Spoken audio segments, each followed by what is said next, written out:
பக்கத்துலேயே நான் ஹாஸ்டலுக்கு போனதால் 4, 5 ஃபஸ்ட் ஸ்டாண்டர்ட், செகண்ட் ஸ்டாண்டர்ட் நான் எப்படி படித்தேங்கிற விஷயம் கூட எனக்கு ஒரு நிழலாட்டமாக கூட தெரியல.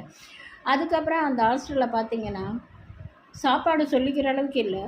அதை தாண்டி பார்த்திங்கன்னா தண்ணியே கிடைக்காது. தண்ணி வந்து உப்பு தண்ணி, அந்த தண்ணி கூட கிடைக்காது. அப்படி சொல்லப்போனால் நரகத்தை நான் வந்து பூமியில் அனுபவிச்சேன்னு கூட சொல்லலாம்.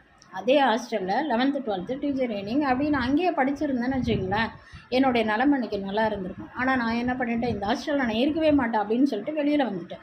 அப்படி வெளியில் வந்த சூழ்நிலையில் பார்த்திங்கன்னா நான் ஒரு சிட்டியில் வந்து ஒரு 11th 12th சேர்ந்தேன். அந்த 11th 12th சேர்ந்த இடத்துல பார்த்திங்கன்னா ஹாஸ்டல் ஒரு இடம், ஸ்கூல் ஏறும். இங்கேருந்து நாங்கள் வந்து பஸ்ஸில் போகணும். எனக்கு ஒரே ஜாலியாக இருந்தோம். அந்த ஹாஸ்டலில் இருக்கிற நான் கடையை பார்த்தல, பஸ்ஸை பார்த்ததில்ல, ஒரு நடு காட்டுக்குள்ளே ஒரு ஹாஸ்டலில் நான் இருந்தேன். இப்படி இங்கே வந்த பிறகு கொஞ்சம் ஃப்ரீயாக இருந்தேன். இது எனக்கு கொஞ்சம் மனசுக்கு ஆறுதலாகவும் இருந்தது, நல்லாவும் இருந்தது.